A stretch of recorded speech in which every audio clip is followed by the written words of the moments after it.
OBC समाज के लोग।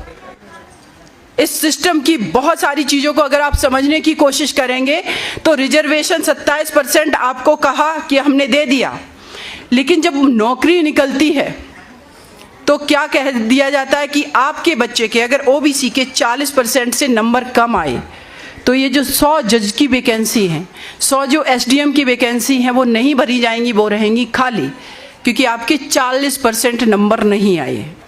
जनरल की भर लेंगे और दूसरी समाज कैटेगरी की भर लेंगे, लेकिन ओबीसी की नहीं भरी जाएंगे।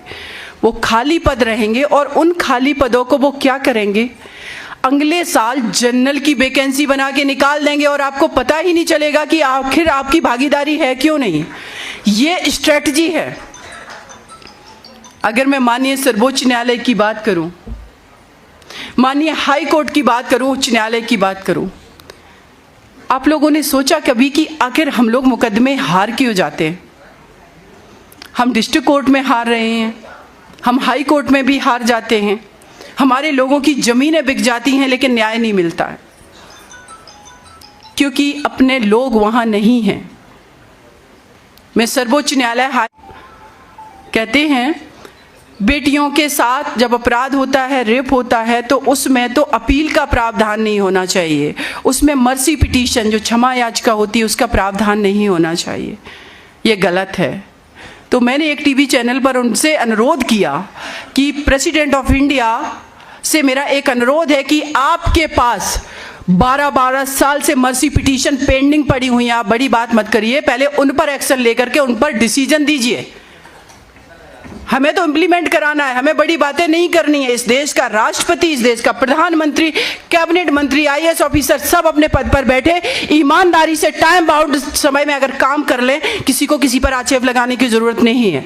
तो हमारे देश के राष्ट्रपति ने, मैं कहूँगी इस पर्टिकुलर निर्भया केस में 3-3, 4-4 दिन के अंदर में डिसीजन लिए और वो मर्सी पिटीशन पर निर्णय लिए, उन्होंने रिजेक्ट की। किससे नहीं मैंने लड़ाई की, देश के सबसे बड़े नागरिक हमारे राष्ट्रपति जी को भी मैं लेटर दे करके आई थी। मिनिस्ट्री से लड़ी, मैं कोर्ट कचहरी में लड़ी।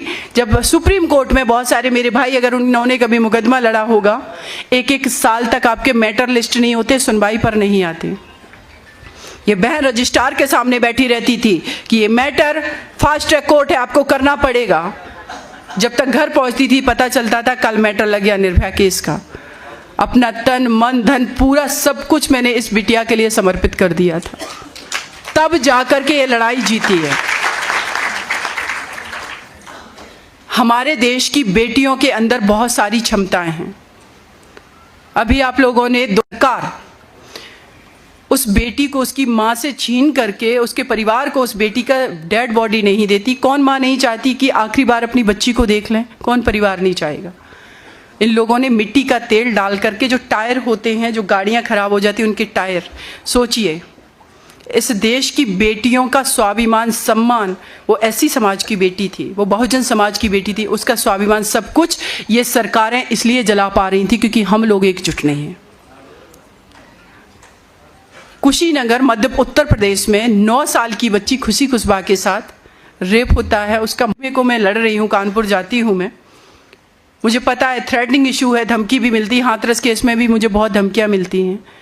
मुझे लगता है कि मेरे भाई सब एकजुट होकर के खड़े हो जाएं, हमारी बेटियों पर अत्याचार रुक जाएंगे।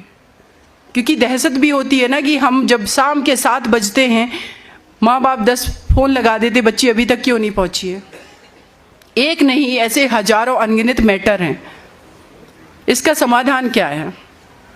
इसका समाधान ये है कि जब हम पॉलिटिकल पावर में आएंगे, ईमानदारी से एकजुट होंगे, आइडियोलॉजी के साथ जुड़ेंगे, इस देश का मुस्लिम समाज, इस देश का ओबीसी समाज, इस देश की सारी जातियां।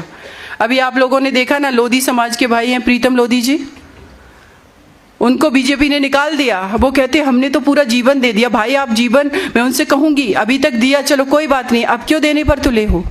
मत दीजिए, आप अपनी आवाज़ बुलंद कीजिए, आप पूरे मध्य प्रदेश को यूनाइट कीजिए।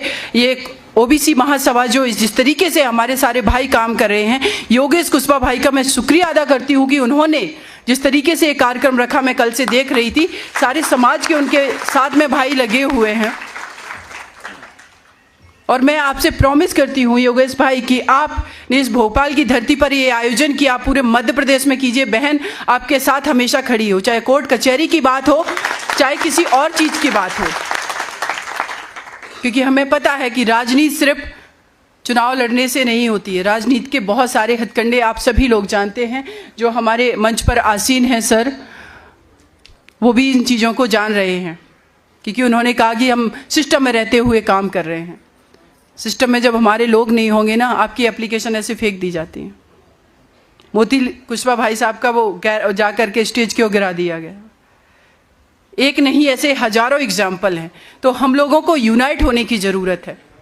जो संविधान लिखा गया है, उस संविधान को इम्प्लीमेंट आप तब करवा पाएंगे जब डीएम के घर के बाहर पे आप जा करके, अगर वो काम नहीं कर रहा है, एकजुट होकर के 1000 की संख्या में जाएंगे।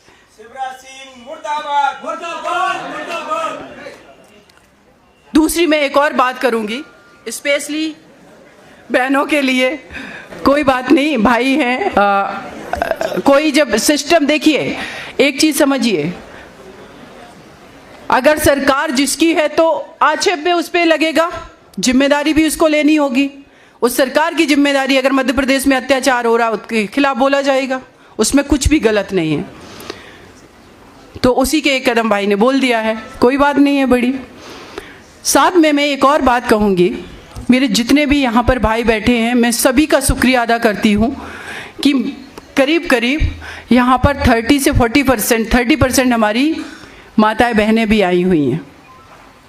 लेकिन ये आबादी ऐसे कार्यक्रम में आदी होनी चाहिए, इसलिए आवश्यक है। योगेश कुशवाहा भाई साहब को जब मैं लास्ट टाइम आई थी भोपाल में, मैं मिली, तो भाभी जी उस टाइम दूसरी बार चेयरमैन पद पर थी और इस बार वो तीसरी बार चेयरमैन बनी हैं। तो कमला भाभी का मैं स्वागत करती हूँ और स्पेशली योगेश भाई को मैं भी शुक्रिया अदा करती हूँ कि आप पॉलिटिकल पर्सन हैं, आप बिजनेस करते हैं, लेकिन साथ में अगर आपने अपनी पत्नी को आगे बढ़ा करके ये सम्मान उनको दिलवाया है, क्योंकि बिना पति के बिना संभव नहीं होता है। और एक पति भी अगर किसी पोजीशन पे पहुंचा है तो एक बार आप लोग भी कल्पना कर लीजिए कि घर पर जब आप शाम को लौटते हैं, आपको बच्चों को संभालने वाली, आपको खाना देने वाली, आपको सम्मान देने वाली, आपकी परवाह करने वाली अगर आपकी पत्नी नहीं है, आप नहीं पॉलिटिक्स कर पाएंगे, ये आपके लिए असंभव है, आप नहीं बिजनेस कर पाएंगे। एक स्त्री के बिना आप परिवार की कल्पना नहीं कर सकते हैं कि परिवार क्या होगा। तो अगर आप स्त्री के बिना कल्पना नहीं कर सकते, वो स्त्री का एक छोटा रूप आपकी बेटी हो सकती है, आपकी बहन हो सकती है, वो किसी भी घर, समाज, परिवार की बेटी हो सकती है। और ये हम सबकी जिम्मेदारी है कि गरीबी के कारण या किसी और कारण से किसी बेटी की पढ़ाई नहीं रुकनी चाहिए, किसी बेटे की पढ़ाई नहीं रुकनी चाहिए। लोग हमसे कहते हैं कि बहुत भाई कि दीदी मुझे आपकी तरह अपनी बेटी को बनाना है।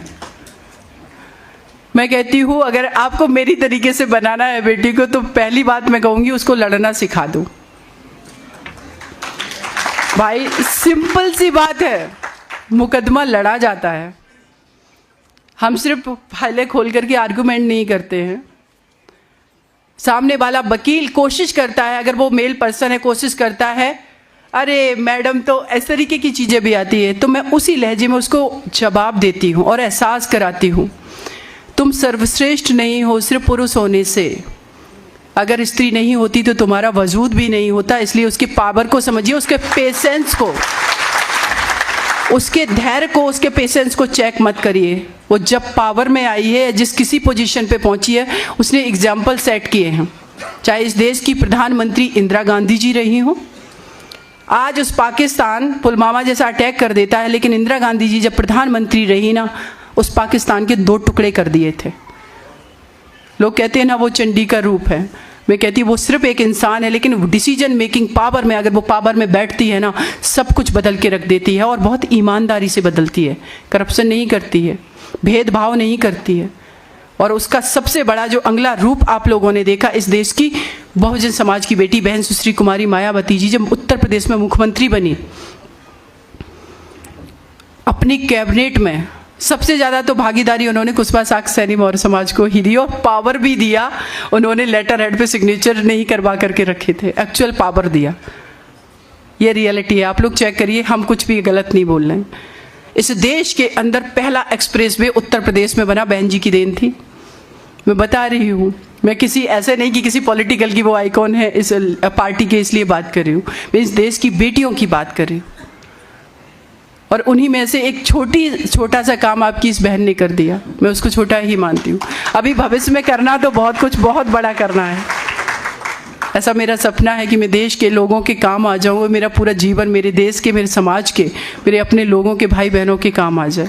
इसी में मेरी सार्थकता है।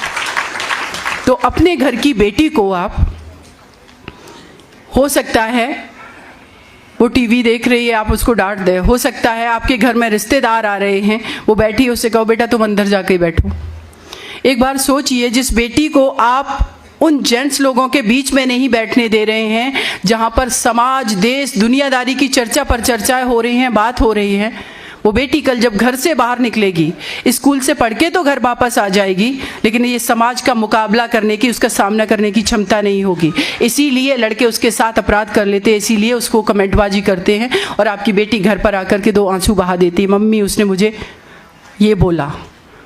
अगर उसको वाकई में घर में आपने ना वो निडरता सिखाई होती, वो लड़ना झगड़ना, गलत चीज़ों के खिलाफ सिखाया होता, और आपने अपनी बेटी का रूप एक गाय के रूप में ना देख करके एक शेरनी के रूप में देखा होता ना, तो वो विधायक, सांसद भी बनेगी, मंत्री भी बनेगी, देश का नेतृत्व भी करेगी, और किसी की मजाल की आपकी बेटी के साथ कोई आंख उठा करके देख ले। ओलंपिक गेम देख लो या जहां पर भी देख लो, वो प्रूव कर रही हैं। तो सबसे प्राथमिक पाठशाला जो मुझे लगता है स्कूल से पहले भी हमारा परिवार है। और सिर्फ हम ये बात बेटियों के लिए नहीं, हम बेटों के लिए भी कर रहे हैं। कुछ लोगों का, क्योंकि ये सामाजिक बात करना बहुत ज़रूरी है, कुछ लोग बड़े बुजुर्ग हैं, वो कहते हैं अरे बेटा, नाती पोता होकर के, बेटा होकर के पिता से जुबान लड़ा रहा। हो सकता है आपके बेटे को आपसे ज़्यादा नॉलेज हो, एंड्रॉयड फ़ोन चला रहा है ना, उसके पास इंटरनेट है, उसके पास आपसे ज़्यादा वो पढ़ाई कर रहा है, वो ज़्यादा दुनिया देख रहा है। तो हो सकता है कुछ बातें वो ऐसी करे जो आप में और आपके बेटे में कॉन्फ्लिक्ट पैदा करें, अलग हों। तो उसको समझने की कोशिश करिए, उस बच्चे का साथ दीजिए, और हर फील्ड में आगे बढ़ने दीजिए। ज़रूरी नहीं कि वो सरकारी ही नौकरी करे, वो एक्टर बनना चाहता है, वो बहुत अच्छा फोटोग्राफर बनना चाहता है, वो बिजनेसमैन बनना चाहता है, वो डायरेक्टर बनना चाहता है, वो फिल्में बनाना चाहता है। आप लोगों ने कभी सोचा इस चीज़ को कि जो फिल्में हम देख करके आते हैं, उन फिल्मों में हमेशा शोषित, पीड़ित, किसान, आदिवासी, मुस्लिम समाज को नीचे बैठा क्यों दिखाया जाता है? क्योंकि जो फिल्में बना रहे डायरेक्टर, वो हमारी मानसिकता के लोग नहीं, हमारे अपने लोग नहीं। उनको ये मानसिकता में अभी भी भरा जाता है कि आप तो शोषित, पीड़ित, गरीब, वंचित ही हैं और आपका यही भाग्य है। और शासन करने वाला हमेशा कौन दिखाया जाता है? ये आप सभी वाकिफ हैं। ये पता नहीं चलता हमारे मानसिक, हमें किस तरीके से गुलाम बनाया जा रहा है। आपने कभी सोचा सीबीआई में सर्वोच्च पदों पर बैठे हमारे लोग क्यों नहीं हैं? मध्य प्रदेश, अगर हम बात करें बिहार की, लालू यादव जितना भी ओबीसी समाज का नेता हुआ, सबको झूठे मुकदमों में फंसा करके जेलों में डाला गया, क्योंकि सीबीआई का जो हेड है वो हमारा कभी ओबीसी समाज का व्यक्ति नहीं बना। ये रियलिटी है। साथ में अगर हम आईबी की बात कर लें, ईडी की बात कर